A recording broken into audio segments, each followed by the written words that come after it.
Hello everyone, welcome back in my channel. तो इस channel के थ्रू आप इंग्लिश का बेसिक नॉलेज सीखते हैं और इंग्लिश सीखने के लिए सबसे ज़रूरी है आपको रीडिंग का आना एंड सबसे इजी वे है इंग्लिश सीखने के लिए स्टोरीज़ को समझना। तो इस चैनल पर मैं शॉर्ट एंड मोरल स्टोरीज़ लेकर आती रहती हूँ, जिसमें कि आप होल स्टोरी का हिंदी में मीनिंग देखते हैं एंड एडवांस्ड लेवल के वोकैबुलरीज यानी वर्ड मीनिंग भी देखते हैं। इसके साथ ही आप correct pronunciation and reading skill भी सीखते हैं। तो अगर आप इस चैनल पर न्यू हैं तो सबसे पहले मेरे चैनल को सब्सक्राइब कर लीजिए और बेल का आइकन भी प्रेस कर दीजिए ताकि मेरी हर एक वीडियो का नोटिफिकेशन सबसे पहले आप तक पहुंच जाए। तो चलिए स्टार्ट करते हैं आज का यह बहुत ही इंटरेस्टिंग स्टोरी। इस स्टोरी का टाइटल है जैक एंड द बीन्सटॉक।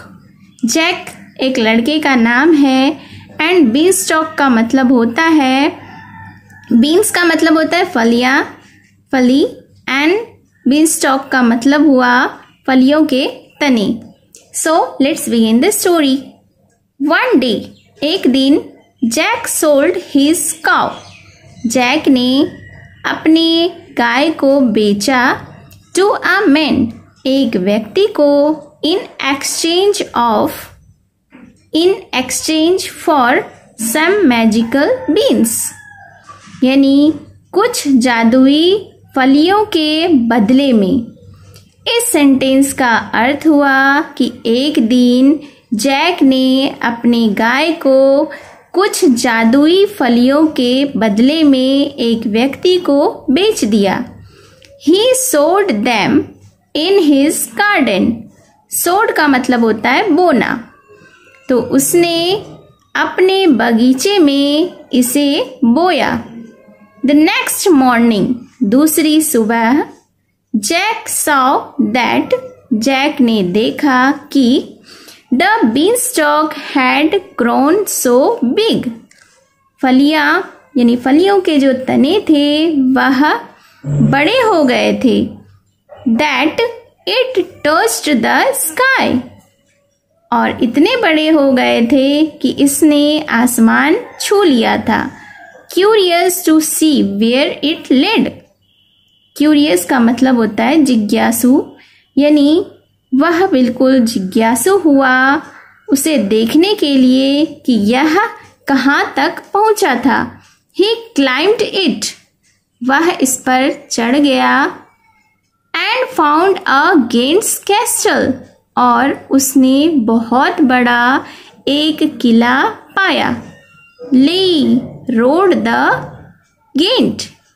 गेंट ने यानी जो गेंद था वहाँ वह रोर यानी गरजा। एट अ hen, एक मुर्गी के ऊपर, and it laid a golden egg, और इसने एक सोने का अंडा दिया। When he fell asleep, जब वह सो गया, Jack seized the hen. Jack ने hen को, मुर्गी को जब्त कर लिया यानी चुरा लिया। एंड रिटर्न्ड होम, और अपने घर वापस आ गया।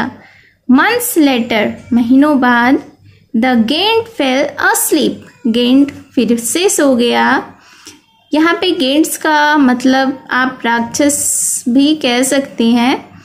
तो जो राक्षस था वह फिर से सो गया। After counting gold coins, giant फिर से सो गया सोने के सिक्कों को गिनने के बाद। Jack stole the coins, Jack ने सिक्कों को चुराया। एंड ड्रेन अवे, और वहां से भाग निकला। आफ्टर अ फ्यू ईयर्स, कुछ सालों के बाद, as Jack was stealing the giant's harp, जब जैक उस दानव के हार्प को मतलब कि उसकी वीणा को चुरा रहा था। ही वोक अप, वह उठ गया।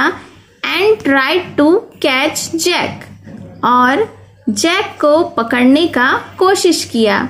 सो इसलिए Jack took a hatchet and cut off the beanstalk. इसलिए जैक ने एक कुल्हाड़ी लिया और फलियों के तने को काट दिया। द गेंट फेल, गेंट दानव गिर गया, राक्षस गिर गया। एंड हर्ट हिमसेल्फ, और उसने खुद को चोट पहुंचाया। आफ्टर दैट, उसके बाद he was never to be seen, वह कभी भी दोबारा दिखाई नहीं दिया। Jack was free from the menace, Jack खतरे से बाहर था।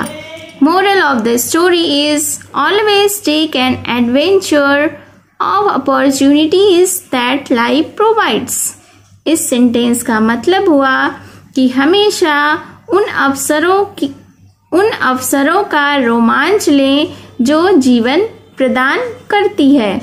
ऑलवेज का मतलब होता है हमेशा, टेक मतलब लेना, एडवेंचर का मतलब हुआ अवसर, एडवेंचर का मतलब हुआ रोमांच, अपॉर्चुनिटीज मतलब अवसर, एंड प्रोवाइड्स का मतलब होता है देना, जो हमें देती है। लाइफ प्रोवाइड्स यानी जीवन जो देती है। सो हमेशा उन अवसरों का रोमांच लेना चाहिए जो जीवन हमें देती है। So this was the story. आपको यह स्टोरी कैसी लगी कमेंट करके ज़रूर बताएं, और ऐसे ही मोर इन्फॉर्मेटिव वीडियोस के लिए चैनल को सब्सक्राइब कर लीजिए और बेल आइकन को भी हिट कर दीजिए। Thank you for watching.